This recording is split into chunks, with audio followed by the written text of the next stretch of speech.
Hey yo, it's Brian here. Today, gonna be talking about the San Francisco 49ers. As always, not doing a top 3 video. This time, talking about a concern potentially within the 49ers organization. The question is, does Kyle Shanahan and John Lynch have tension within their organization? So, going to be talking about that. There's been some rumors about that. There was an article on Bleacher Report, which I will talk about in a second. Going to be giving my opinions whether I think this is true or not. So, yeah, going to get to it right now. Should be an interesting one. Hopefully, this is not a true report. Hopefully, this is just a BS thing, like what Kyle Shanahan said. He pretty much said the report was not true at all. I'll keep it like that, but going to be talking about it right now. Before I do, please like and subscribe to support my channel. That would definitely help me out a lot. And yeah, let's ask the question. Let's answer it. Does Kyle Shanahan and John Lynch have tension within the organization of the 49ers? All right, time to talk about the potential tension between these two guys. Matt Miller from Bleacher Report reported on this, and here's an excerpt. I quote right here. According to sources in the team's scouting and coaching staff,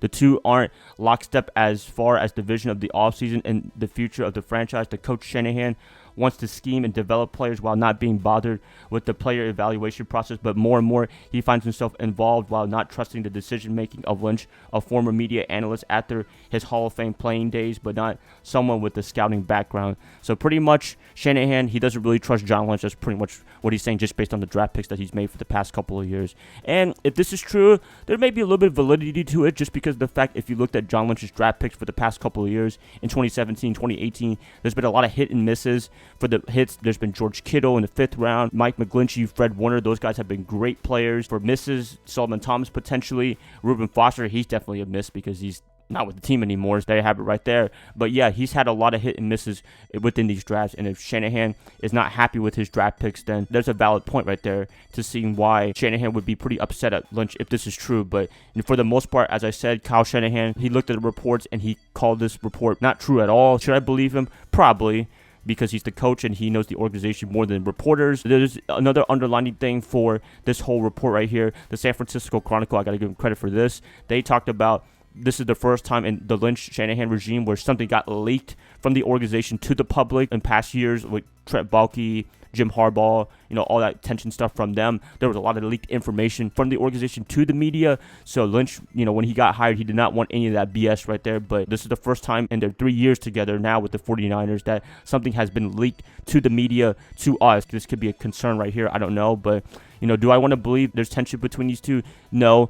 The better word for me in this whole situation is disagreement. Sometimes they disagree on a player, they agree on a player, something like that, because you're always going to have disagreement. You're always not going to agree with each other. But tension, I don't think there's tension within these two guys. They want to work together. They want to be in a harmony situation. They want to win as much as possible, especially in 2019, because this is a very pivotal year for both Lynch and Shanahan. If they do not win this year, they will start being on the hot seat, because the first 2 years we were able to give them a pass just because they had a terrible roster coming in. But now, in 2019, their 3rd year, they have to start winning some way, shape, or form. And I believe, for me, prediction-wise, I think they will start winning some way, shape, or form if Garoppolo stays healthy. For the most part, in this report, I don't believe it's true. I don't think there's complete tension to the point where it's like Jim Harbaugh and Trent Baalke, where they just don't see each other anymore. They don't want to interact with each other, and then York has to pick a side. I don't think it's anything like that, unless they start losing like crazy. I think it's just a disagreement thing.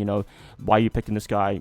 Why are you not picking this guy? Something like that, pretty much. Other than that, the 49ers, if they win, if they go like 13-3 and make the playoffs, go really far in the playoffs, then all is forgiven. Nothing has happened, and winning does that. Winning cures everything. That's pretty much it. You guys, just wanted to give a quick opinion on this. This report came out. I don't know, Matt Miller, I've heard some people saying that he doesn't like John Lynch or something like that for whatever reason. For me, I don't think the report is true. I think it's just more of a disagreement thing than anything else. It feels like more of an overblown thing. Wanted to talk about this. Don't want any tensions between these two guys. Do not want this roster to be blown up yet again from Jed York, because that would suck. And, firing a coach and a general manager at the same time, if they have a terrible season, man, I do not want to start over again. I want these two guys to succeed, and I want these guys to win as soon as possible in 2019. That's it, guys. Please let me know what you guys think about this report. Do you think this is true? Please, I'd like to hear what you guys have to say in the comments below. And if you guys like this, please like and subscribe to support my channel. That would definitely help me out a lot. And I'll be catching you guys up tomorrow on a Saturday. I'll see y'all then. Bye, guys. Love y'all. Y'all have a good rest of your day.